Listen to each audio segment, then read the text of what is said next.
સંજેલી સામૂહિક આરોગ્ય કેન્દ્ર ખાતે ડાયાલિસિસ સારવાર લેતા દર્દીઓની હાલત દયનીય. સામૂહિક આરોગ્ય કેન્દ્રમાં પાણીની સપ્લાયની સમસ્યા સર્જાતા ડાયાલિસિસની કામગીરી ખોટકાતા દર્દીઓને ખાવા પડી રહ્યા છે ધક્કા.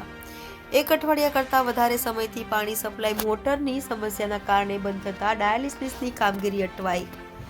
સંજેલીના ગ્રામ્ય વિસ્તારમાંથી 5-10 કિલોમીટરથી પણ વધારે દૂરથી આવતા દર્દીઓ માત્ર ને માત્ર ધક્કા ખાઈ અને પરત જવાનો વારો આવ્યો છે. એક અઠવાડિયામાં અંદાજિત 2 કે 3 વાર માટે ડાયાલિસિસની સારવાર લેવા આવતા દર્દીઓને સારવાર ના મળતા દર્દીઓને પડી રહી છે મુશ્કેલી. કેટલાક દર્દીઓ 2 વર્ષ કરતાં પણ વધારે સમયથી સંજેલી સામૂહિક આરોગ્ય કેન્દ્ર ખાતે ડાયાલિસિસ કરાવી રહ્યા હોવાનું જણાવી રહ્યા છે.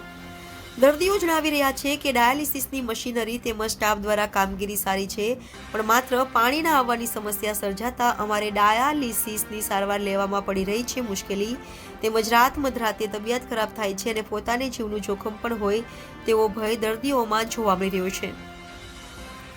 સંજેલી ખાતે ડાયાલિસિસની કામગીરી બંધ થતાં અન્ય તાલુકામાં જઈને દર્દીઓને સારવાર કરવા બનવું પડી રહી છે મજબૂર. ડાયાલિસિસ દર્દીઓને પોતાને મળતી સહાય બાબતે પણ કોઈ મદદ ના મળી રહેતી હોવાનો કરાઈ રહ્યો છે આક્ષેપ. ચા નાસ્તા તેમજ ભાડાની પણ સહાય મળવી જોઈએ તે પણ ક્યાંય ને ક્યાંય મેળવવા માટે મુશ્કેલી પડતી હોવાનો દર્દીઓ કરી રહ્યા છે આક્ષેપ. આવી સમસ્યાનો ક્યાર સુધી નિરાકરણ આવે તેવી ચિંતા કરતા ડાયાલિસિસના દર્દીઓ વહેલી તકે આવી સમસ્યાનું નિરાકરણ આવે તેવી ડાયાલિસિસના દર્દીઓ દ્વારા કરવામાં આવી રહી છે માંગ. જોકે પાણીની ઊભી થયેલી આ સમસ્યાનું નિરાકરણ લાવવા માટે પણ જવાબદારો દ્વારા પ્રયત્ન કરવામાં આવી રહ્યા હોય તેવું પણ હાલ જાણવા મળી રહ્યું છે. Reporter Nipam Panchal, Gujarat crime news, Sanjeli. પાણી મોટર રિપેર કરાવતા જ નથી, મોટર બંધ પડી છે, ડાયાલિસિસ મશીન બંધ પડ્યા છે પાણી વગર.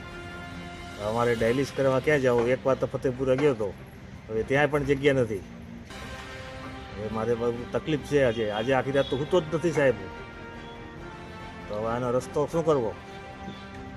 કેટલા સમયથી ડાયાલિસિસની સારવાર સાહેબ 2.5 વર્ષ થયા. અને કેટલા દિવસથી અહીંયા સંજેલી ખાતે આવ્યા છો અને પ્રોબ્લેમ થઈ છે? 10 દિવસ થયા. અહીંયાથી શું કહેવામાં આવ્યું છે તમને?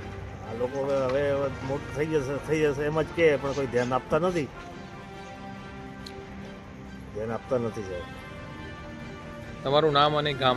મારું ગામ ભાણપુર, મારું નામ કટારા ભરતભાઈ સતરાભાઈ છે સાહેબ.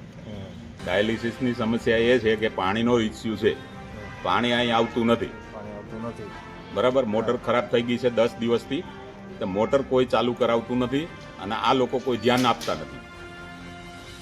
આ અમારો ઇસ્યુ છે. અને અમારા સેન્ટરમાં કોઈ જાતની વ્યવસ્થા આપેલી નથી. ચા નાસ્તોથી માંડીને કે બધું જ મળે, પણ એ નથી મળતું ને PM કાર્ડ વાળા પૈસા નથી મળે. કેટલા સમયથી આપની સારવાર અહીંયા ચાલી રહી? 1.5 વર્ષથી. અચ્છા. અને કેટલા દિવસથી હાલમાં પ્રોબ્લેમ છે? 10 દિવસથી. હા, 10 દિવસથી પ્રોબ્લેમ છે. તો કઈ જગ્યાએ હાલમાં સારવાર લેવા જવાનું થયું છે કે શું? હવે તો આ લોકો એમ કે તમે બીજે જાઓ, તો બીજી જગ્યાએ કોઈ જગ્યાએ જગ્યા નથી. અચ્છા. એવું કોને કીધું છે કે બીજી જગ્યાએ જવું? સિંઘ સાહેબે. તો બીજી જગ્યાએ કોઈ જગ્યાએ જગ્યા નથી. તો આનું કરવાનું શું?